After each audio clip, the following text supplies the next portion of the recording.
A racist confrontation in a peaceful suburban park spirals out of control when a privileged woman calls the police on a homeless black veteran.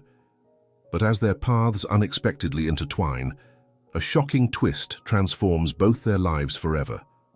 What extraordinary events unfolded that day to bridge the gap between prejudice and compassion? Before we dive into this incredible story, comment below where in the world you're watching from today. And if you enjoy this heartwarming tale of redemption, don't forget to hit that subscribe button. Karen Whitfield strode purposefully through Oakwood Park, her designer sneakers crunching on the gravel path. At 45, she carried herself with the air of someone who believed the world revolved around her. Her perfectly coiffed blonde hair and meticulously applied makeup were a stark contrast to the natural beauty of the park around her. Little did Karen know her actions that morning would set in motion a chain of events that would challenge everything she thought she knew about herself and the world around her. As she rounded a bend in the path, Karen's piercing blue eyes narrowed at the sight before her. There, on her favorite bench, the one with the best view of the duck pond, lay a man. His weathered face was partially hidden by a worn baseball cap, and his clothes were threadbare and dirty. But what caught Karen's attention most was the color of his skin. Karen's lips curled into a sneer as she approached the sleeping figure. In her mind, this was her park, her sanctuary, away from the riffraff that she believed was encroaching on her perfect suburban life. And this man, this homeless black man, was ruining it all with his mere presence. "Excuse me," Karen said sharply, her voice dripping with disdain. "You can't sleep here. This is a respectable neighborhood park, not a flophouse." The man on the bench stirred, slowly sitting up and rubbing his eyes. As he focused on Karen, she took an involuntary step back, her hand clutching her designer purse a little tighter. "I'm sorry, Mom," the man said softly, his voice gravelly from sleep. "I didn't mean to cause any trouble. I'll move along." But Karen wasn't satisfied with his compliance. The sight of this man, disheveled and clearly down on his luck, stirred something ugly within her. It brought back memories of her own struggles, of the times when she felt like she was losing control of her life. But instead of empathy, these memories only fueled her anger and resentment. "You better move along," she snapped. "People like you don't belong here. You're making the place unsafe for decent folks." The man's shoulders slumped at her words, but he didn't argue. He'd heard it all before. As he slowly gathered his meager belongings, Karen pulled out her phone, her fingers flying over the screen as she dialed 911. "Yes, hello? I need to report a suspicious person in Oakwood Park," she said, her voice laden with exaggerated fear. "There's a homeless man here, and he's acting aggressively. I don't feel safe. Please send someone quickly." As Karen spoke, she failed to notice the curious and disapproving glances from other park-goers. An elderly man feeding the ducks shook his head sadly, while a young mother out for a jog with her baby slowed down, concern etched on her face. The man on the bench, John Williams, listened to Karen's false report with a mixture of resignation and disbelief. At 58, he'd seen more than his fair share of prejudice and hardship. After serving his country for over 2 decades, he'd returned home to find a world that had moved on without him. PTSD and a string of bad luck had left him homeless, struggling to navigate a system that seemed designed to fail those who needed it most. As Karen continued her tirade, embellishing her story with each passing moment, John's mind drifted back to happier times. He remembered the camaraderie of his fellow soldiers, the sense of purpose that came with serving his country. But those memories were tainted by the horrors he'd witnessed, the friends he'd lost, and the pieces of himself he'd left behind on foreign soil. Little did Karen know her actions that morning would set in motion a chain of events that would challenge everything she thought she knew about herself and the world around her. The sound of sirens in the distance snapped John back to the present. He sighed heavily, knowing what was coming. He'd been through this routine before, the suspicious looks, the invasive questions, the assumption of guilt based solely on his appearance, and the color of his skin. As 2 police cruisers pulled up to the park entrance, Karen's face lit up with smug satisfaction. She straightened her designer workout jacket and plastered on a look of distress, ready to play the part of the damsel in danger. Officer Michael Rodriguez was the first to approach, his partner, Officer Sarah Thompson, close behind. With over 15 years on the force, Rodriguez had seen his fair share of frivolous calls, and something about this situation didn't sit right with him. "Good morning, ma'am," Officer Rodriguez said, his tone professional but cautious. "I understand you called about a suspicious person." Karen launched into her tale, her voice quivering with manufactured fear. "Yes, officer. This man was sleeping on the bench, and when I asked him to leave, he became aggressive. I feared for my safety." Officer Rodriguez turned his attention to John, who had remained seated on the bench, his hands clearly visible on his lap. There was something in the man's demeanor, a quiet dignity despite his circumstances, that struck a chord with the officer. "Sir, can I ask your name?" Officer Rodriguez inquired, his tone notably softer than when he had addressed Karen. "John Williams, sir," John replied, his voice steady. "I apologize for any disturbance. I'll be on my way." As John spoke, Officer Rodriguez noticed something, a slight hesitation before speaking, a certain set to his shoulders. It was a demeanor he recognized from his own time in the service. "Mr. Williams, if you don't mind me asking, did you serve?" John's eyes met the officer's, a flicker of surprise crossing his weathered features. "Yes, sir. 23 years, Marines." Officer Rodriguez nodded, a look of understanding passing between the two men. "Thank you for your service, Mr. Williams. I served as well. Army, 2 tours in Afghanistan." Aunt Karen, who had been watching this exchange with growing impatience, suddenly interjected. "Excuse me, but what does that have to do with anything? This man is trespassing and making the park unsafe. I demand that you remove him immediately." Officer Rodriguez turned back to Karen, his expression hardening slightly. "Ma'am, Mr. Williams hasn't committed any crime. Being homeless is not illegal, and he has as much right to be in this public park as anyone else." Karen's face flushed red with anger and embarrassment. This wasn't going the way she had planned. She pulled out her phone again, this time to start recording. "I can't believe this. I'm going to report this to your superiors. You're refusing to protect tax-paying citizens from vagrants." As Karen's voice rose, attracting attention from other park-goers, Officer Thompson stepped in. "Ma'am, please lower your voice. We're not refusing to do anything. We're assessing the situation, which is our job." Meanwhile, Officer Rodriguez had moved closer to John, speaking to him in low tones. "Mr. Williams, have you been in contact with the VA? There are programs available for veterans in need of housing assistance." John nodded wearily. "I've tried, sir.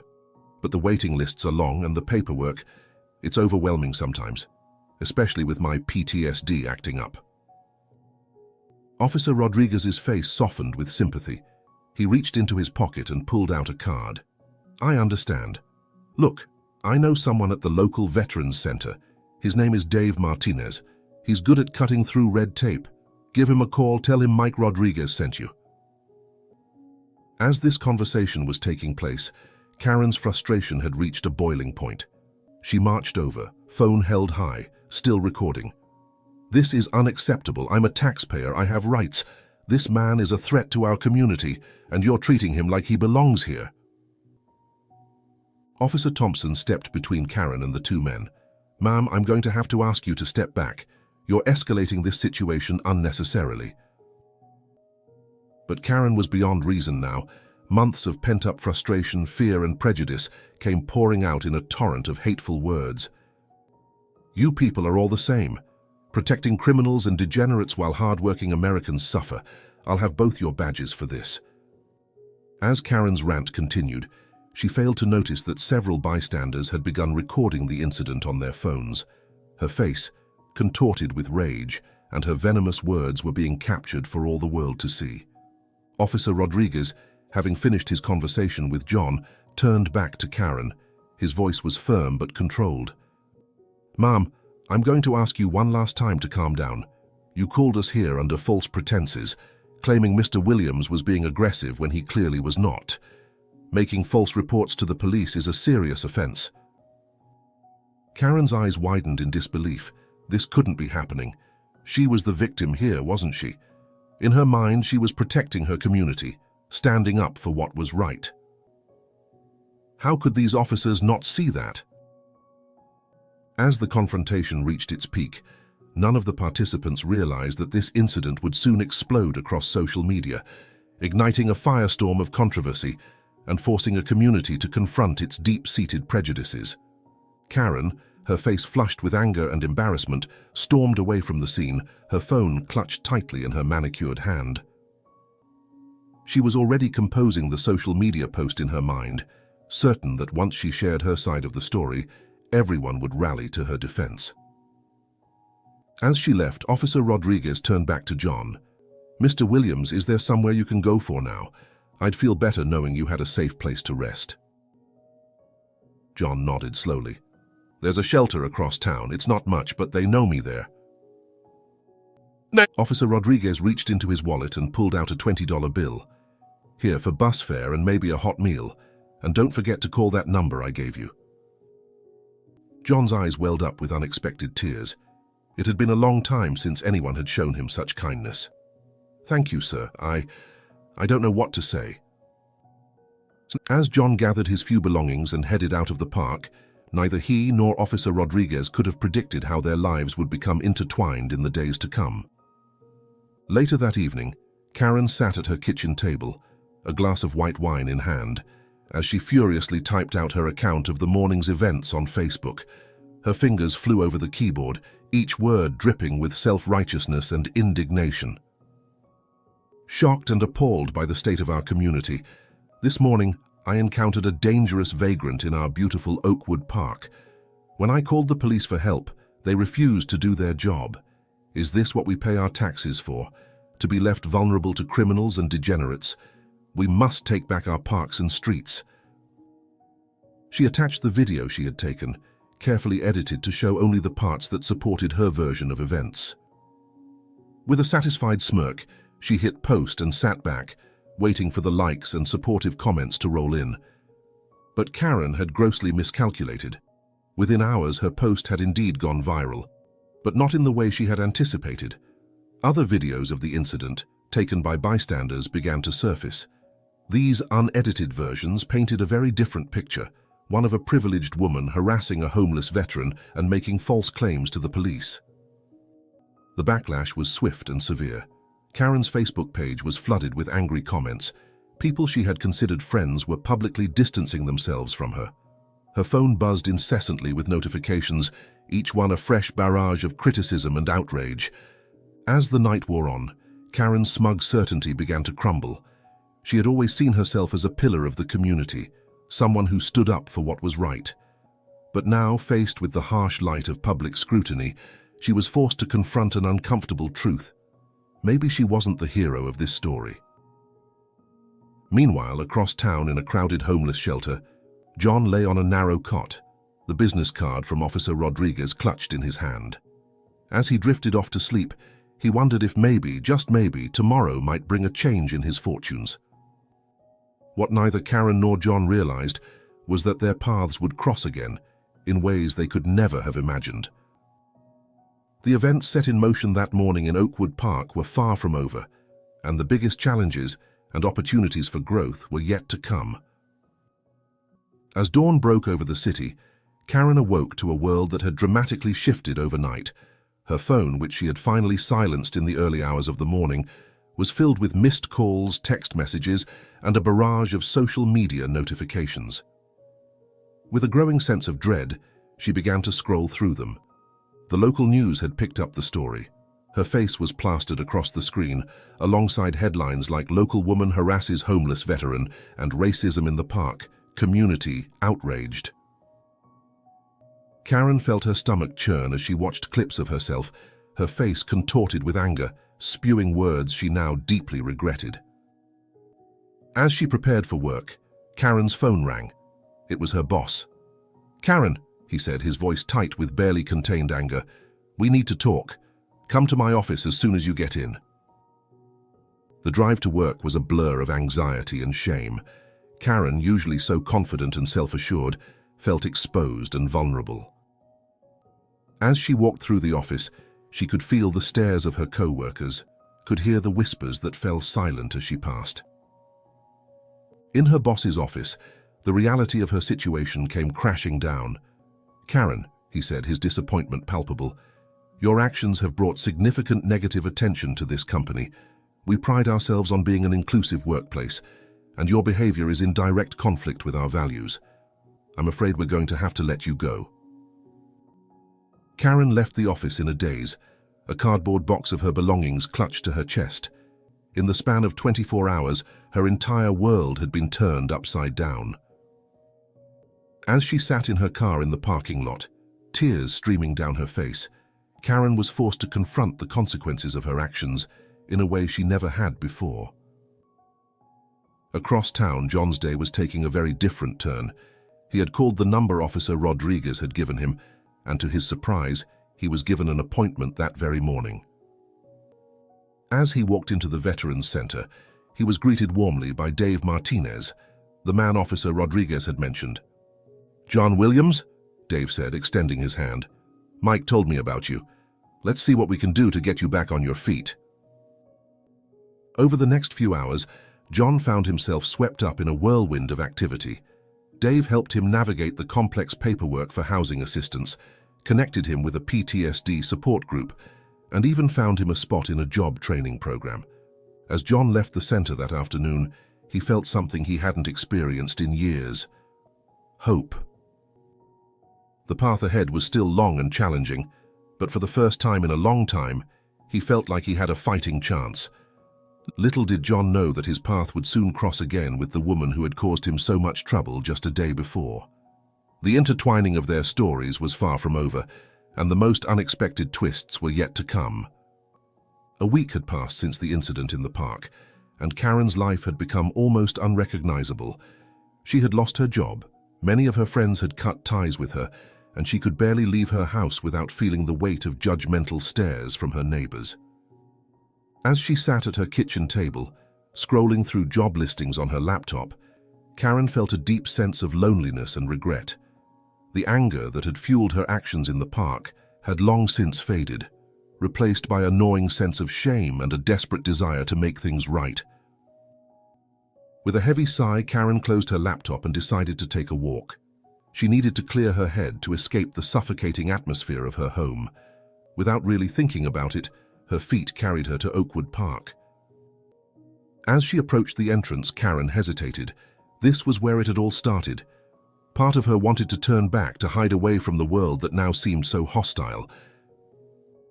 But something pushed her forward, a need to confront her mistakes head-on. The park was quiet in the late afternoon light. As Karen walked along the familiar paths, she found herself approaching the bench where she had encountered John. To her surprise, he was there again, sitting quietly and looking out over the pond. Karen's heart raced. Her first instinct was to turn and flee, but she fought against it. Taking a deep breath, she approached the bench. "Excuse me," she said softly, her voice a far cry from the harsh tones she had used a week ago. "Mr. Williams?" John looked up, his eyes widening in recognition. He tensed visibly, clearly uncomfortable with her presence. I owe you an apology," Karen continued, her voice trembling slightly. "What I did last week was inexcusable. I treated you horribly, and I'm truly sorry." John regarded her silently for a long moment, his expression unreadable. Karen stood there, feeling exposed and vulnerable, waiting for a response that seemed like it might never come. Finally, John spoke, his voice low and measured. "Why are you really here, ma'am? Is it because you're genuinely sorry, or because your life has fallen apart?" Karen flinched at his words, but she couldn't deny the truth in them. She slowly sat down on the far end of the bench, leaving plenty of space between them. "You're right to question my motives," she admitted. "The truth is, I'm here for both reasons. Yes, my life has been turned upside down, and yes, that's part of why I'm here. But it's also made me take a hard look at myself, at my actions and beliefs. And I don't like what I see." John listened quietly, his gaze now fixed on the pond before them. Karen continued, the words pouring out of her in a rush. I've spent so much of my life judging others, thinking I was better than everyone else, but this past week has shown me how wrong I was. I've lost my job, my friends, but more than that, I've lost respect for myself. I know an apology doesn't fix anything, but I needed you to know that I regret what I did, and I'm trying to be better. As Karen finished speaking, she realized tears were streaming down her face. She wiped them away hastily, embarrassed by her display of emotion. John remained silent for what felt like an eternity. When he finally spoke, his voice was soft but firm. I appreciate your apology, Mom, but you're right, it doesn't fix anything. Words are easy. It's actions that matter. Karen nodded, a lump in her throat. I understand. I don't expect forgiveness. I needed to say it. As she stood to leave, John's voice stopped her. Mrs. Whitfield, Karen supplied. Karen Whitfield. John nodded. Mrs. Whitfield, I can't say I forgive you, not yet. But I believe in second chances. The fact that you're here, that you're trying to make amends, that counts for something. Karen felt a glimmer of hope at his words. Thank you, Mr. Williams. I promise I'm going to do better. As Karen walked away, she felt a mix of emotions. Shame for her past actions, relief at having taken the first step towards making amends, and a determination to follow through on her promise to do better. Little did Karen know this conversation was just the beginning of a journey that would challenge her in ways she never expected, and lead to a most unlikely friendship. Over the next few weeks, Karen threw herself into volunteer work, desperate to make a positive impact on her community. She started at a local soup kitchen, chopping vegetables and serving meals to those in need. The work was hard and often thankless, but Karen found a sense of purpose in it that she had never experienced in her corporate job. One afternoon, as Karen was clearing tables after the lunch rush, she looked up to see a familiar face entering the soup kitchen. It was John, accompanied by Dave Martinez from the Veterans Center. Karen froze, unsure of how to react. Dave spotted her and waved her over. Karen, right? I've heard about you. Come meet John properly. Karen approached nervously, wiping her hands on her apron. Hello, Mr. Williams, it's good to see you again. John nodded, a hint of a smile on his face. Mrs. Whitfield, Dave tells me you've been volunteering here for a while now. Yes, Karen replied, surprised by the lack of hostility in John's tone. I'm trying to give back to the community, to make up for my past behavior. Dave looked between them, sensing the history. Well, John here has been making great progress. He's in a transitional housing program now, and he's starting a job training course next week. We thought he might want to give back a little too, so we're here to see about volunteer opportunities. Karen's face lit up. That's wonderful news, Mr. Williams. I'm so glad things are looking up for you. John's expression softened slightly. Thank you. It's been a long road, but I'm getting there. As Dave went to speak with the volunteer coordinator, Karen and John found themselves alone. The silence stretched between them, heavy with unspoken words. Finally, Karen spoke. Mr. Williams, I know I've said this before, but I truly am sorry for how I treated you. I was wrong, and I'm working every day to be a better person. John studied her for a moment before responding. I can see that, Mrs. Whitfield. It takes courage to admit when you're wrong and to try to change. I respect that. Karen felt a weight lift from her shoulders at his words. Thank you. That means a lot coming from you. As Dave returned with information about volunteer opportunities, Karen had an idea. Mr. Williams, if you're interested, I could show you the ropes here. It can be a bit overwhelming at first, but it's really rewarding work. John hesitated for a moment, then nodded. I'd appreciate that, Mrs. Whitfield, thank you. And so began an unlikely partnership. Over the next few weeks, Karen and John worked side by side at the soup kitchen. At first, their interactions were stilted and awkward, both hyper-aware of their past conflict. But as time went on, they found a rhythm in their work, and a cautious friendship began to form. Karen learned about John's experiences in the military, the struggles he faced upon returning home, and the challenges of living on the streets. John, in turn, saw a different side of Karen, one that was humble, hard-working, and genuinely committed to change. One evening, as they were closing up the kitchen, John turned to Karen. "You know, Mrs. Whitfield, when I first met you in that park, I never would have imagined we'd end up here." Karen chuckled softly. "Me neither, Mr. Williams, and please call me Karen." John smiled. "Then I insist you call me John." As they walked out into the cool evening air, Karen felt a sense of peace she hadn't experienced in a long time. She knew she still had a long way to go, that one good deed didn't erase a lifetime of prejudice, but she was on the right path, and for the first time in her life she felt truly proud of herself. Little did Karen and John know, their budding friendship was about to face its greatest test yet. The coming weeks would challenge them both in ways they never expected, forcing them to confront their deepest fears and prejudices. But through it all, they would discover the transformative power of empathy, forgiveness, and second chances. As summer turned to fall, Karen and John's unlikely friendship continued to grow. They volunteered together regularly at the soup kitchen and occasionally met for coffee to chat about their lives. Karen had found a new job, though at a much lower position than her previous one, and was slowly rebuilding her life. John was excelling in his job training program and had moved into more permanent housing. One crisp October morning, Karen arrived at the park for her usual morning walk.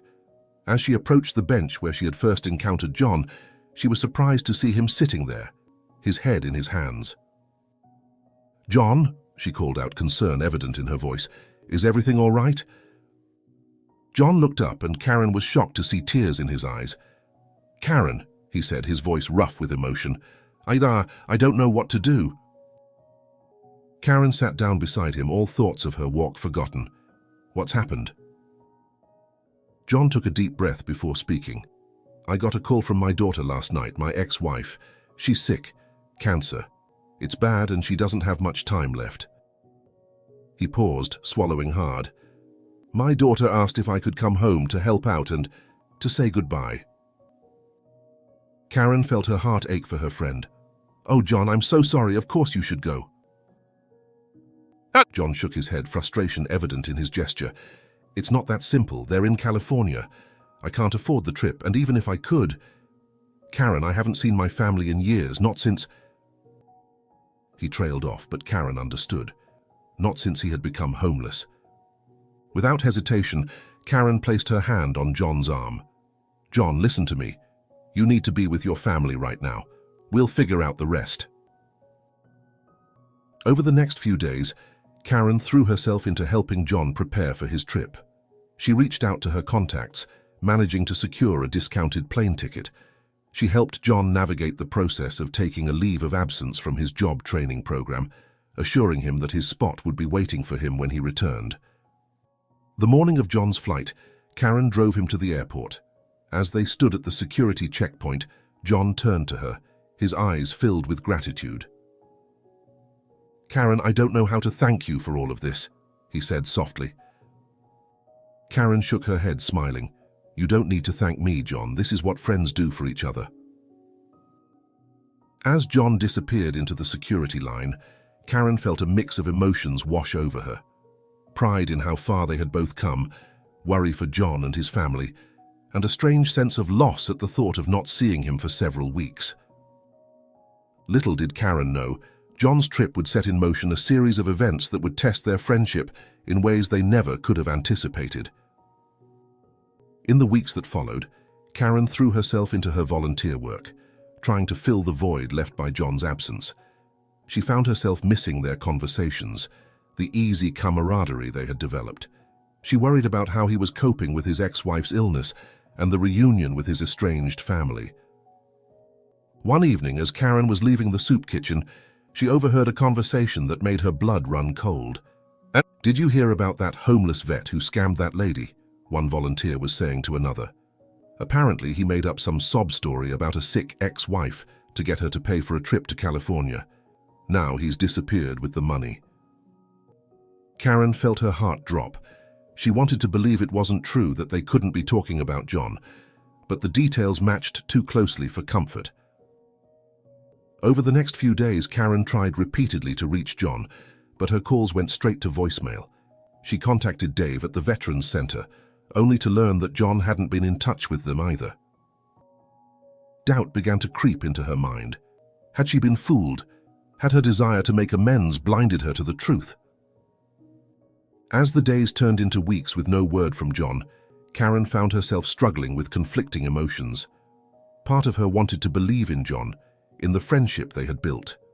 But another part, the part that had been shaped by years of prejudice and mistrust, whispered that she had been naive, that John had taken advantage of her guilt. The situation came to a head when a local news station picked up the story. They ran a piece about a con man preying on the guilty consciences of well-meaning citizens, featuring an interview with a woman who claimed to have been scammed by John. Karen watched the broadcast with a growing sense of horror. The woman's story was eerily similar to her own. She had met John in a park, felt guilty about her initial prejudice, and had been persuaded to help him financially. Now, like Karen, she hadn't heard from him in weeks. As the anchor asked viewers to come forward with any information about John's whereabouts, Karen felt her world crumbling around her. Had everything, the friendship, the personal growth, the sense of redemption, been a lie? With a heavy heart, Karen picked up her phone and dialed the number for the news station. As much as it pained her, she felt she had a responsibility to share what she knew. But just as she was about to hit the call button, her phone lit up with an incoming call. The number was unfamiliar, with a California area code. With trembling fingers, Karen answered. "Hello? Karen?" The voice on the other end was familiar but strained. "It's John. I'm so sorry I haven't been in touch. Things have been complicated." Karen felt a wave of relief wash over her, quickly followed by a surge of anger and confusion. "John, where have you been? Do you have any idea what's been happening here?" There was a pause on the other end of the line. When John spoke again, his voice was heavy with exhaustion and emotion. "Karen, I can explain everything, but I need your help. Can you come to California?" Karen's mind reeled. Part of her wanted to refuse, to protect herself from potentially being hurt again. But another part, the part that had grown and changed over the past months, urged her to listen, to give John a chance to explain. "All right, John," she said finally.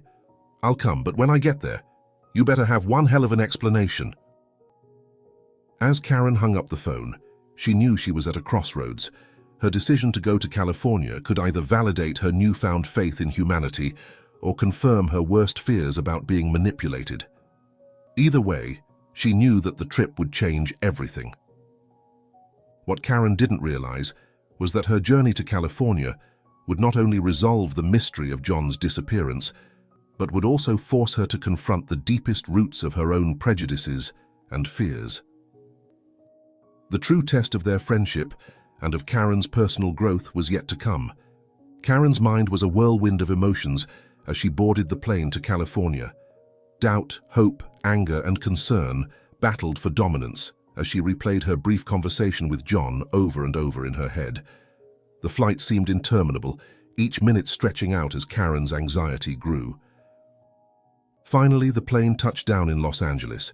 As Karen made her way through the bustling airport, she spotted a familiar face in the crowd.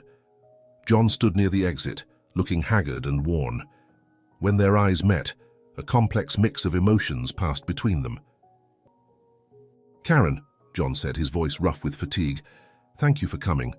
I know I have a lot of explaining to do." Karen nodded, her expression guarded. "Yes, you do. Let's go somewhere we can talk." They made their way to a small cafe near the airport. As they settled into a quiet corner booth, Karen couldn't help but notice how much older John looked, as if he had aged years in the weeks since she'd last seen him. "All right, John," Karen said, her voice firm but not unkind. "What's going on? Do you have any idea what people are saying back home?" John's shoulders slumped as he nodded. "I've heard. Karen, I swear to you, none of it is true. I haven't scammed anyone. The situation here, it's been more complicated than I could have imagined." Over the next hour, John poured out the whole story. His ex-wife's condition had been worse than expected. She had no insurance and the medical bills were astronomical. John's daughter, struggling to cope with her mother's illness and the sudden reappearance of the father she barely knew, had lashed out in anger and confusion. "I wanted to call you to explain," John said, his eyes pleading for understanding. "But everything was happening so fast, and then my phone was stolen at the hospital and I couldn't remember your number." As John spoke, Karen felt her anger and doubt slowly melting away, replaced by a deep sense of empathy. She reached across the table, taking John's hand in hers. "Oh, John," she said softly, "I'm so sorry you've been going through all this alone, but why didn't you reach out to Dave or someone else for help?" John's eyes filled with tears. "I was ashaved," he admitted. "I felt like I was failing all over again, like I couldn't even handle this one thing on my own. And then when I heard about the rumors back home, I was afraid no one would believe me." Karen felt a pang of guilt, remembering her own moments of doubt. "I understand," she said, "but John, you're not alone, not anymore. Now tell me how I can help." Over the next few days, Karen threw herself into helping John navigate the complex web of medical bills, insurance claims, and family dynamics. She used her professional skills to organize fundraisers, negotiate with the hospital, and even mediate conversations between John and his daughter. As they worked together, Karen found herself in awe of John's resilience and compassion. Despite everything he had been through, he remained focused on being there for his ex-wife and rebuilding his relationship with his daughter. One evening, as they sat in the hospital waiting room during a particularly long night, John turned to Karen with a look of wonder. "You know," he said softly, "a few months ago I never would have imagined that the woman who called the cops on me in the park would end up being my strongest supporter. Life has a funny way of surprising us, doesn't it?" Karen felt tears welling up in her eyes. "John, I can never apologize enough for how I treated you that day, but I'm grateful for the chance to make it right, to be a true friend." As they sat there in the sterile hospital hallway, Karen realized how far they had both come. She from a place of prejudice and entitlement to one of empathy and genuine care. And John from isolation and despair to having a support system he could rely on. Their journey was far from over. John's ex-wife was still gravely ill, and there were many challenges ahead. But as they sat there together, Karen knew that whatever came next, they would face it as friends, united by a bond forged through adversity and mutual growth. The next few weeks were a blur of hospital visits, legal consultations, and emotional conversations. Karen extended her stay in California, using her vacation days to support John and his family. She watched with pride as John reconnected with his daughter, slowly rebuilding the trust that had been broken years ago. One afternoon, as they were leaving the hospital after a particularly difficult day, John's daughter Sarah pulled Karen aside. "I want to thank you," Sarah said, her voice thick with emotion, "for being here for my dad, for all of us. I didn't trust him when he first came back, but seeing how you've stood by him, it's helped me see the man he's become." Karen felt a lump in her throat. "Your father is an incredible man, Sarah. I'm just glad I got the chance to know him, to make up for my past mistakes." As the days passed, John's ex-wife's condition stabilized enough for her to be moved to a hospice facility. The atmosphere was heavy with the knowledge that their time together was limited, but there was also a sense of peace, of wounds being healed and forgiveness being offered. On their last night in California before flying back home, Karen and John took a walk along the beach. The sun was setting, painting the sky in brilliant hues of orange and pink. "Karen," John said, stopping to face her, "I don't know how to thank you for everything you've done. You've helped me reconnect with my family, face my past, and find strength I didn't know I had." Karen shook her head, smiling through tears. "John, you don't need to thank me. You've given me so much more. You've taught me about resilience, forgiveness, and the power of second chances. Our friendship, it's changed my life." As they stood there, the waves lapping at their feet, both Karen and John reflected on the incredible journey that had brought them to this moment. From a confrontation in a park sparked by prejudice and fear, to a deep friendship built on understanding and mutual respect. The flight home was filled with a mixture of emotions: sadness at leaving John's family, concern for his ex-wife's declining health, but also hope for the future and the knowledge that they had each other's support. As they landed and made their way through the airport, Karen suddenly remembered the news story that had aired about John. "Oh no," she gasped. "John, what are we going to do about the rumors? People think you're a con man." John squeezed her hand reassuringly. "We'll face it together, Karen. The truth is on our side." Over the next few days, Karen and John worked tirelessly to clear John's name. They reached out to the news station that had run the story, providing evidence of John's whereabouts and the real reason for his extended absence. They spoke with the Veterans Center, explaining the situation and enlisting their help in spreading the truth. It wasn't easy. Some people were quick to believe the worst, clinging to their prejudices and suspicions. But slowly, as the real story came to light, the tide of public opinion began to turn. The woman who had claimed to be scammed by John came forward to admit that she had jumped to conclusions, apologizing for her role in spreading false information. The news station ran a follow-up story, highlighting John's dedication to his family and Karen's unwavering support. As the truth spread, Karen and John found themselves at the center of a different kind of attention. People were touched by their story of unlikely friendship and personal growth. They were invited to speak at community events, sharing their experiences and the lessons they had learned about overcoming prejudice and the power of second chances. One evening, as they left a speaking engagement at a local church, an elderly woman approached them, tears in her eyes. "Your story," she said, clasping their hands, "it's given me hope. Hope that people can change, that we can overcome our differences and find common ground. Thank you for sharing it with us." Karen and John exchanged a glance, both feeling the weight of the impact their journey had made. They had started as strangers, divided by prejudice and misunderstanding. Now they stood side by side, united in their mission to spread a message of empathy, forgiveness, and the transformative power of friendship. As they walked home that night, Karen turned to John. "You know, when I called the police on you that day in the park, I thought I was protecting my community. I never could have imagined that you would end up being the one to teach me what community really means." John nodded, a soft smile on his face. "And I never thought the woman who saw me as a threat would become my closest friend and strongest advocate. Life has a funny way of working out sometimes." Their story didn't end there, of course. Life continued to throw challenges their way. John's ex-wife passed away a few months later, and Karen was there to support him and Sarah through their grief. Together, they established a foundation in her memory, dedicated to helping homeless veterans reintegrate into society. Karen continued her journey of personal growth, using her experiences to become an advocate for social justice and community outreach. John, with Karen's encouragement, pursued his dream of becoming a counselor for veterans struggling with PTSD and homelessness.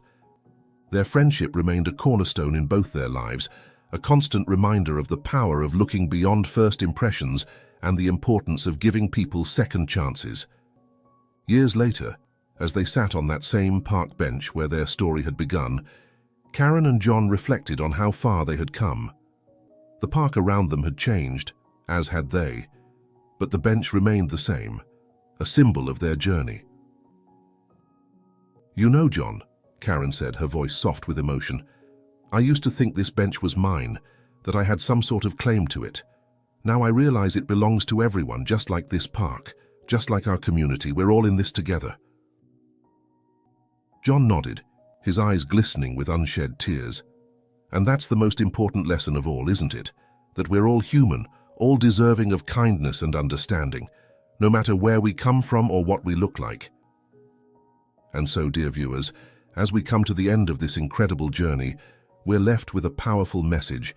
It's a reminder that change is possible, that redemption is within reach, and that the bonds of friendship can transcend even the deepest divides.